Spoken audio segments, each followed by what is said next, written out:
রাসূলুল্লাহ সাল্লাল্লাহু আলাইহি ওয়াসাল্লাম একদিন বললেন, যে ব্যক্তি কুল হুয়াল্লাহু আহাদ এই সূরাটাকে 10 বার পড়বে, যে ব্যক্তি এই সূরাটাকে 10 বার পড়বে, আল্লাহ তাআলা তার জন্য জান্নাতে একটা প্রাসাদ নির্মাণ করবেন।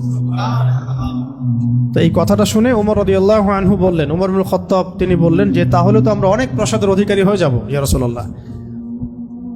তার উদ্দেশ্য ছিল এটা, যদি আমি 20 বার পড়ি ইয়া রাসূলুল্লাহ, তাহলে নবীজি বললেন তাহলে দুইটা প্রাসাদ, যদি 30 বার পড়ি 3টা প্রাসাদ, তো ইয়া রাসূলুল্লাহ তাহলে তো আমরা অনেক প্রাসাদের অধিকারী হয়ে যাব। তখন নবীজি বললেন যে আল্লাহ তাআলার দান এর চেয়েও বেশি প্রশস্ত।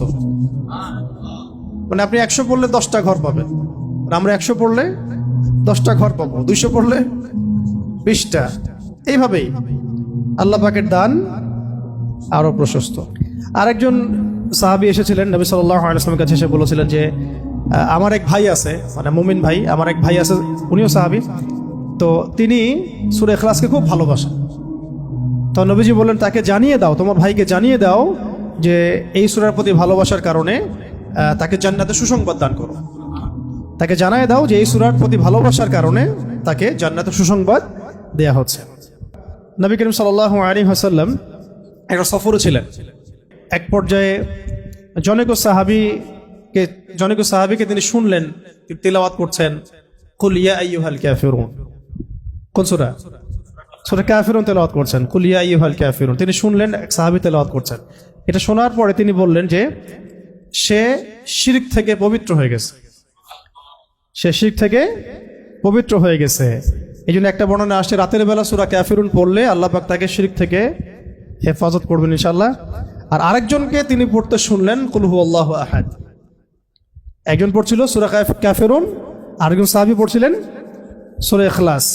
তখন নবীজি বললেন তাকে মাফ করে দেয়া হয়েছে, তাকে মাফ করে দেয়া হয়েছে। সুবহানাল্লাহ, সুবহানাল্লাহ। আরেকটু আগে যে বর্ণনা বলেছি ওইটা এখানেও আছে, যে ইমাম আনাস রাদিয়াল্লাহু আনহু থেকে একটা বর্ণনা আসছে যে আনসারী একজন সাহাবী ছিলেন, মসজিদে কুবা ইমামতি করতেন।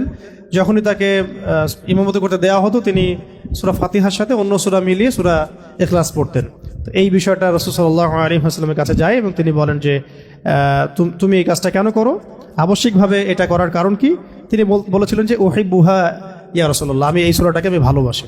তখন নবী সাল্লাল্লাহু আলাইহি ওয়াসাল্লাম বলেছিলেন যে এই সূরার প্রতি ভালোবাসা, যে হুব্বুকা ইয়াহা আদখালাকাল জান্নাহ, এই সূরার প্রতি যে ভালোবাসাটা, এই ভালোবাসাই তোমাকে জান্নাতে প্রবেশ করাবে ইনশাআল্লাহ।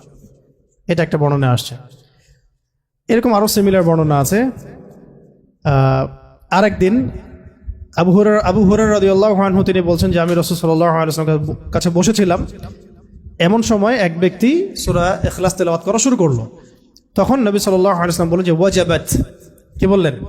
ওয়াজাবাত, ওয়াজিব হয়ে গেছে। ওয়াজাবাত মানে ওয়াজিব হয়ে গেছে, ওয়াজাবাত মানে ওয়াজিব হয়ে গেছে। আমি জিজ্ঞাসা করলাম ইয়া রাসূলুল্লাহ কি ওয়াজিব হয়ে গেছে, কি ওয়াজিব হয়ে গেল? তিনি বললেন যে আল জান্নাহ, জান্নাত ওয়াজিব হয়ে গেছে, এই ব্যক্তির উপর জান্নাত ওয়াজিব হয়ে গেছে।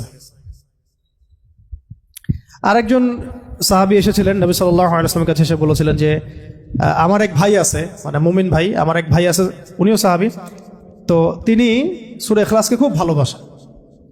তো নবীজি বললেন তাকে জানিয়ে দাও, তোমার ভাইকে জানিয়ে দাও যে এই সূরার প্রতি ভালোবাসার কারণে তাকে জান্নাতে সুসংবাদ দান করো। তাকে জানিয়ে দাও যে এই সূরার প্রতি ভালোবাসার কারণে তাকে জান্নাতে সুসংবাদ দেয়া হচ্ছে। এইরকম আরো বর্ণনা আছে সিমিলার, যেমন একটাতে আসছে, এটাও বুখারী মুসলিমের বর্ণনা, যে সাহাবায়ে কেরাম একদিন এক সাহাবীকে জিজ্ঞাসা করলেন যে এই সূরাটাকে আপনি এতবার কেন পড়েন? তিনি বলেছিলেন যে এই সূরার মধ্যে আর রহমানের সিফত এবং গুণাবলী আছে, এই সূরার মধ্যে আর রহমানের মানে আল্লাহ পাকের সিফত এবং গুণাবলী আছে, তাই আমি এটাকে পড়তে ভালোবাসি। তখন নবীজি বললেন তাকে জানিয়ে দাও যে আল্লাহও তাকে ভালোবাসে। মানে এক এক জায়গায় এক একভাবে শব্দ এক্সট্রা আসছে আর কি। কোনো জায়গায় বলা হচ্ছে তার জন্য জান্নাত ওয়াজিব হয়ে গেছে, কোনো বর্ণনা আসছে যে তাকে জানায় দাও যে আল্লাহ তাকে ভালোবাসেন, কোনো বর্ণনা আসছে তাকে জানায় দাও যে তাকে জান্নাতে সুসংবাদ দান করো। এরকম করে বিভিন্ন বর্ণনা আসছে আর কি। এবার আমাদের জন্য খুব আগ্রহের একটা হাদিস, এটা শুনেন।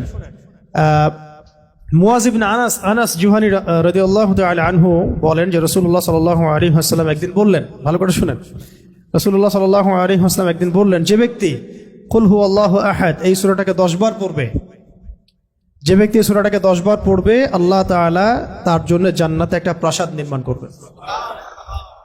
তো এই কথাটা শুনে ওমর রাদিয়াল্লাহু আনহু বললেন, ওমর ইবনুল খাত্তাব তিনি বললেন যে তাহলে তো আমরা অনেক প্রাসাদের অধিকারী হয়ে যাব ইয়া রাসূলুল্লাহ। তার উদ্দেশ্য ছিল এটা, যদি আমি 20 বার পড়ি ইয়া রাসূলুল্লাহ তাহলে নবীজি বললেন তাহলে দুইটা প্রাসাদ, যদি 30 বার পড়ি তা 3টা প্রাসাদ। তো ইয়া রাসূলুল্লাহ তাহলে তো আমরা অনেক প্রাসাদের অধিকারী হয়ে যাব। তখন নবীজি বললেন যে আল্লাহ তাআলার দান এর চেয়েও বেশি প্রশস্ত। মানে আপনি 100 পড়লে 10টা ঘর পাবেন, আর আমরা 100 পড়লে 10টা ঘর পাবো, 200 পড়লে 20টা। এইভাবেই আল্লাহ পাকের দান আরো প্রশস্ত। আর যে হাদিসটার কথা আমি বললাম, যেটা আমি আজকে আপনাদের জন্য এটা রেডি করতে গিয়ে জেনেছি আর কি, এটা আমার আগে জানা ছিল না। এটা জানার পরে আসলে আমাদের মনে হচ্ছে কেন এই আমলগুলো করি না। এত সময় দেখা যায় যে অনেক সময় অনলাইনে বসে থাকছি, তাই না? অনেক সময় এমনি বসে আছি জিকির ছাড়া, তো গাড়িতে যাওয়া আসা হচ্ছে, ওই সময় বসে আছি, কোনো কাজ নাই, এমন অনেক সময় হয় না? কেন আমরা এই সময়গুলো কাজে লাগাই না? এই লাস্ট হাদিস, একজন সাহাবী ছিলেন যার নাম মুয়াবিয়া ইবনে মুয়াবিয়া বিন মুয়াবিয়া আল মুজানি রাদিয়াল্লাহু তাআলা আনহু। তিনি ইন্তেকাল করেছিলেন এবং নবী সাল্লাল্লাহু আলাইহি ওয়াসাল্লামের তিনি সাহাবীদেরকে নিয়ে জানাজার নামাজ পড়া হলো। ভালো করে শুনুন, মুয়াবিয়া ইবনে মুয়াবিয়া আল মুজানি রাদিয়াল্লাহু তাআলা আনহু ইন্তেকাল করলেন। নবী সাল্লাল্লাহু আলাইহি ওয়াসাল্লাম সাহাবীদেরকে নিয়ে তার জানাজার নামাজ পড়ানোর পরে নবী সাল্লাল্লাহু আলাইহি ওয়াসাল্লামের কাছে জিবরাইল আলাইহিস সালাম আগমন করলেন এবং তাকে জানিয়ে দেওয়া হলো ওহীর মাধ্যমে যে এই সাহাবীর জানাজায় আমি জিবরাইল আলাইহিস সালাম বলছেন 70,000 ফেরেশতা সহ আমি উপস্থিত হয়েছিলাম। 70,000 ফেরেশতা সহ এই জানাজা সালাতে আমি উপস্থিত হয়েছি। তো নামাজ শেষে নবী সাল্লাল্লাহু আলাইহি ওয়াসাল্লাম জিজ্ঞাসা করলেন যে ইয়া জিবরিল হে জিবরিল বিমা বালাগা মুআবিয়া ইবনে মুআবিয়া হাযিহিল মানজিলা। এই সাহাবীর মুআবিয়া ইবনে মুআবিয়া রাদিয়াল্লাহু তাআলা আনহুর কোন কারণে এই মঞ্জিলে তাকে পৌঁছে দেওয়া হলো? কোন কারণে তাকে এই মঞ্জিলে পৌঁছে দেওয়া হলো, মানে এত উঁচু মাকাম দেওয়া হলো? তখন তিনি বলছিলেন যে ইয়া রাসূলুল্লাহ সাল্লাল্লাহু আলাইহি ওয়াসাল্লাম, এই মর্যাদা লাভের কারণ হচ্ছে যে সে দাঁড়িয়ে, বসে, হেঁটে, সাওয়ারিতে অবস্থায় সবসময় সূরা ইখলাস তেলাওয়াত করত।